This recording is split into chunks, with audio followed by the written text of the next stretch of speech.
Heart attack سے مرنے والے کیا شہید ہیں؟ جو لوگ ہارٹ اٹیک یا کینسر سے مر جاتے ہیں تو کیا وہ شہید ہیں؟ کیا انہیں شہید کہا جائے گا؟ عرفان ناصر بلوچستان سے۔ دیکھیں، حدیث میں ایسی کوئی بھی حادثاتی موت یا تکلیف دہ موت اس کو شہادت قرار دیا گیا، جیسے آگ میں جلنے والا، پانی میں ڈوبنے والا، پیٹ کے درد سے مرنے والا۔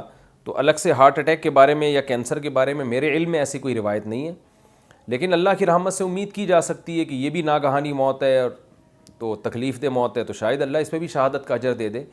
لیکن خوب سمجھ لیں کہ جب حدیث میں آتا ہے نا کہ اس طرح سے مرنے والا بھی شہید، اس طرح سے مرنے والا بھی شہید، تو اس کا مطلب یہ ہرگز نہیں ہوتا کہ جو اوریجنل شہید ہے، جو اللہ کی راہ میں جان دیتے ہوئے شہید ہو جائے، تو یہ لوگ اس شہید کے برابر ہو جائیں گے، ایسا ہرگز نہیں ہے۔ اس شہید کے جو اللہ نے درجات رکھے ہیں اس پر قرآن میں بہت ساری آیتیں اور بہت ساری احادیث ہیں نبی صلی اللہ علیہ وسلم کی، تو اس پر یہ ایسے ہی ہے جیسے حدیث میں آتا ہے نا کہ جو اشراق کے وقت تک بیٹھا رہے، اللہ کا ذکر کرتا رہے، اسے حج عمرے کا ثواب ملتا ہے۔ اب آپ نے کہا چونکہ حج عمرے کا یہی مل رہا ہے تو اب حج کرنے کی کیا ضرورت؟ ظاہر ہے جب آپ سچی مچی کا حج کریں گے تو اس کے الگ فضائل ہوں گے۔ تو یہ تشبیہات مقصد ہوتی ہیں کہ اس کی مناسبت سے کچھ اجر تمہیں حج عمرے کا اللہ تعالیٰ اس میں بھی عطا کر دیں گے۔ یہ مطلب نہیں ہوتا کہ جب حج کرو گے تو اور اشراق پڑھو گے تو دونوں کا ایک ہی جیسا عمل ہے، بالکل 100% ایسا ہے، ایسا نہیں ہے۔ تو اس لیے خوب سمجھ لیں کہ یہ سب شہادت کے درجات ہیں۔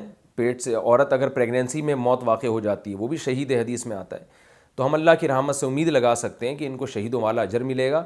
لیکن جب آپ اللہ کی راہ میں میدان جہاد میں جان دیتے ہیں تو وہ تو بہت زیادہ اجر ہے اس کا۔ حدیث میں آتا ہے شہید کا خون کا قطرہ زمین پہ گرنے سے پہلے اللہ اس کے گناہوں کو معاف کر دیتے ہیں، اسے غسل نہیں دیا جاتا، اسے کفن نہیں دیا جاتا۔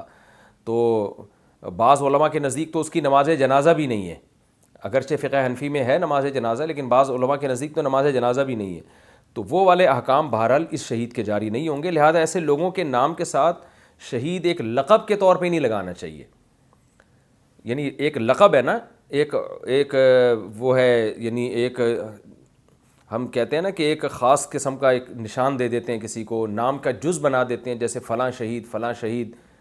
تو جو اس طرح کی بیماریوں میں انتقال کر رہا ہو تو اس کے لقب کا حصہ نہیں ہونا چاہیے، کیونکہ اس سے لوگ دھوکہ کھاتے ہیں اور سمجھتے ہیں شاید یہ میدان جنگ میں لڑتے ہوئے شہید ہوئے ہیں۔ تو شہادت کی امید ہے، اللہ سے امید لگانی چاہیے، اللہ امید ہے ان کی مغفرت کرے گا، لیکن یقینی طور پہ نہیں کہا جا سکتا، اور وہ والی شہادت بہرحال نہیں ہے جو میدان جنگ میں لڑتے ہوئے ہوتی ہے۔